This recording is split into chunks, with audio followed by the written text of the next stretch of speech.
Tekkali police స్టేషన్లో విచారణకు హాజరైన ఎమ్మెల్సీ దువ్వాడ శ్రీనివాస్, దివ్వెల మాధురి.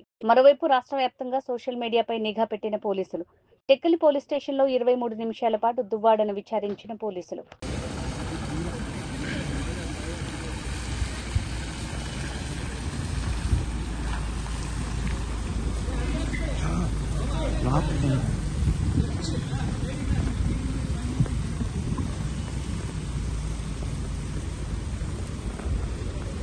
आगे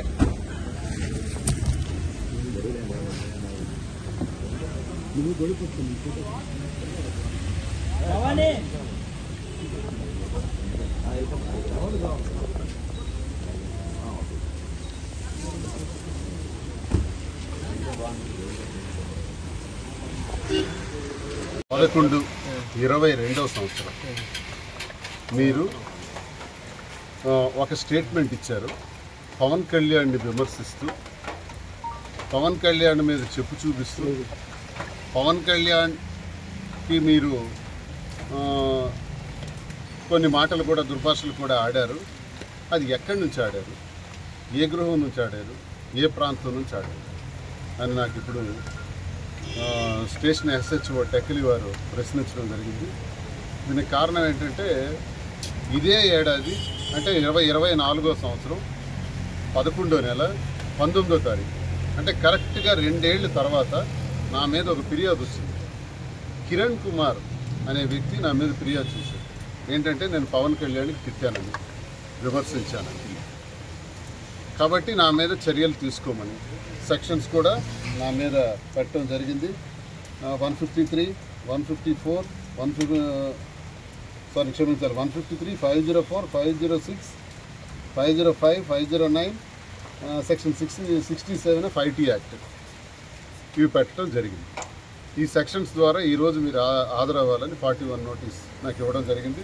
అంటే ఇప్పుడు BNSS ప్రకారం 35 క్లాస్ 3 ఆ నోటీస్ నాకు గతంలో ఇచ్చారు. ఏ తారీఖున? ఇంచుమించు 14వ తారీఖున ఇచ్చారు. ఇచ్చేటప్పుడు టైం రాయలా, ఎప్పుడు రావాలో చెప్పలా. ఈ కింద మాత్రం ఒక లైన్ హైలైట్ చేశారు. ఈ నోటీస్ నిబంధనలకు పాటించడంలో మీరు విఫలమైతే BNSS సెక్షన్ 36 క్రింద అరెస్టుకు మిమ్మల్ని బాధ్యులుగా చేయవచ్చు అని పెట్టారు. మరి ఇది హైలైట్ చేయడం తెలుసు, మరి నోటీసులో మాత్రం ఏ రోజు హాజరవ్వాలో కూడా రాయటం మాత్రం తెలియదు. ఇది జరిగింది గడిచిన కాలంలో. మళ్ళీ నేను పై అధికారులందరికీ ఫోన్ చేసి, మీరు ఇచ్చే నోటీసులో అర్థం ఏంటో చెప్పండి. అంటే నేను నోటీస్ని ఉల్లంఘించానన్న ఉద్దేశంతో మీరు అరెస్ట్ చేయాలని చూస్తున్నారా అని అడిగితే మళ్ళీ మరొక నోటీస్ పంపించారు. పంపించి 20వ తారీఖున సవరణ చేస్తూ పంపించారు. ఈరోజు 10:30 గంటల లోపు పోలీస్ స్టేషన్కి హాజరయ్యాను. ఓకే, నేను పోలీస్ స్టేషన్కి వెళ్ళాను. హాజరైన తర్వాత నాకు వారు అడిగినటువంటి ప్రశ్నల్లో SHO గారు, మీరు స్టేట్మెంట్ ఇచ్చారా? ఇచ్చాను అని చెప్పాను. మరి స్టేట్మెంటు ఇవ్వటానికి మీరు విమర్శించారు కదా, మరి అలా మీరు విమర్శించవచ్చా అంటే, నేను గడిచిన కాలంలో మంత్రుల పైన ఏ 18వ తారీఖు 22వ సంవత్సరం 11వ నెల మీరు చెబుతున్నారో, అంతకు ముందు రోజు మంత్రుల పైన చెప్పు చూపించి చెప్పించి కొడతాను నా కొడకల్లారా, వైసీపీ నా కొడకల్లారా, జగన్మోహన్ రెడ్డి గారు సాక్షాత్ ముఖ్యమంత్రిగా ఉంటే వారిని నువ్వెంత నీ బ్రతికెంత అని ఆ వ్యక్తి మాట్లాడొచ్చా? ఆ వ్యక్తి ఆ రోజు జనసేన అధ్యక్షుడు కదా, ఈరోజు డిప్యూటీ చీఫ్ మినిస్టర్ ఉన్నాడు కదా, మరి ఆ వ్యక్తి మాట్లాడొచ్చా? మరి ఆయన డిప్యూటీ చీఫ్ మినిస్టర్ కదా, మరి మేము మాట్లాడితే మరి ఎలా తప్పు అవుతుంది? ఒక ముఖ్యమంత్రి ఇష్టానుసారం మాట్లాడతాడా, సంబోధిస్తాడా? మరి ఆ మాట్లాడినటువంటి మాటలకి నేను తిరిగి సమాధానం చెప్పాను. ఇది నా రాజకీయ దైనందిన జీవితంలో గత 25 ఏళ్లుగా నా రాజకీయాల్లో ఒక జడ్పీ వైస్ చైర్మన్గా, ఎమ్మెల్యేగా, ఎంపీగా పోటీ చేసిన వ్యక్తిగా, వైఎస్ఆర్ కాంగ్రెస్ పార్టీకి చెందిన వ్యక్తిగా, ఇప్పుడు ఎమ్మెల్సీగా, మేము ప్రతిపక్షంలో ఉన్నా అధికార పక్షంలో ఉన్నా తప్పకుండా కౌంటర్ చేస్తాము. ఇది మా బాధ్యత, ఇది మా విధానం అని నేను స్పష్టంగా చెప్పడం జరిగింది. మరి మీ పైన కొన్ని ఫిల్మీ లుక్స్ అని ఒక ఛానల్ ఉంది. ఆ ఛానల్లో మీరు రకరకాలైనటువంటి కామెంట్లు పోస్ట్ చేశారని చెప్పారు. ఫిల్మీ లుక్స్ అన్న ఛానల్ నేను ఇప్పుడే వింటున్నాను, అది నాకు సంబంధం లేదు, నాకు తెలియంది అని చెప్పడం జరిగింది. నాకున్నదల్లా దువ్వాడ శ్రీనివాస్ పేరుతో ఒక YouTube channel, Duvvada Srinivas official పేరుతో ఒక యూట్యూబ్ ఛానల్, అలాగే శ్రీనివాస్ దువ్వాడ పేరుతో ఫేస్బుక్, అలాగే ఎక్స్ ఛానల్ కూడా, ట్విట్టర్ కూడా దువ్వాడ శ్రీనివాస్ పేరుతో ఉంది, ఇన్స్టాగ్రామ్ కూడా దువ్వాడ శ్రీనివాస్ పేరుతో ఉంది. ఇది నా ఛానల్స్, ఇది సోషల్ మీడియాలో నా ప్లాట్ఫామ్. అంతే తప్ప మిగతా ఛానల్స్లో ఏవేవైతే ట్రోల్ అయినాయో అవి నాకు సంబంధం లేదు. అవసరమైతే వాటిపైన నేను కంప్లైంట్ చేయాల్సి వస్తుంది. మీరు అవన్నీ పరిగణలోకి తీసుకోవాల్సిన అవసరం ఉంది. ఆ ఫిల్మీ లుక్స్ అన్నది నాకు సంబంధం లేదని పర్టికులర్గా 2-3 సార్లు అడిగారు. దాని మీద కూడా నేను స్పష్టంగా చెప్పాను. అయితే మీ యూట్యూబ్ ఛానల్స్, మీ తాలూకా ఫేస్బుక్ ఛానల్స్ తాలూకా టోటల్ డీటెయిల్స్ మాకు ఇవ్వండి అని ఆయన ఇంటరాగేషన్లో అడగటం జరిగింది. తప్పకుండా ఇస్తానని కూడా చెప్పాను.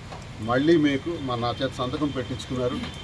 మళ్ళీ మీకు ఏ సమయంలోనైనా మీరు పిలవచ్చు. ఇంటరాగేషన్ కోసం ఏ సమయంలో పిలిచినా మీరు వచ్చి తీరాలి అని చెప్పారు. తప్పకుండా వస్తాను అని చెప్పాను.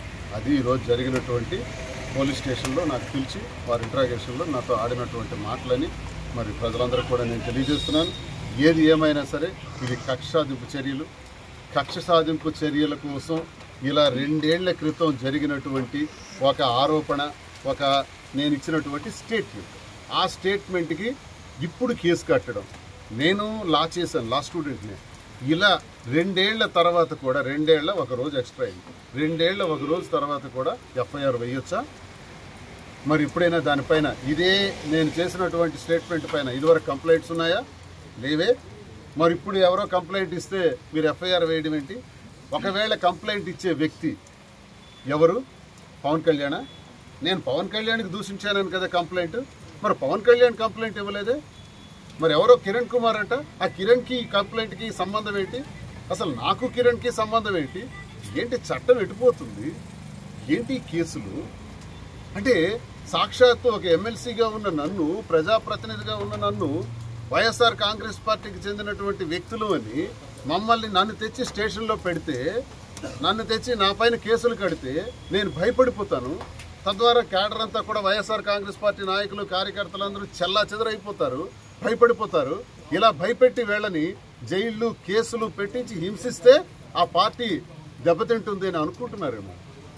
నేను ఈరోజు తెలియజేస్తున్నాను, ఒకసారి కాదు 1000 సార్లు రమ్మన్న స్టేషన్కి వస్తాను. అరెస్ట్ చేయాలనుకుంటే కేసులు కట్టి అరెస్ట్ చేయండి, జైల్లో పెట్టండి, తప్పేం లేదు. మేము నేరమే చేస్తే తప్పకుండా పెట్టండి. మేము నేరం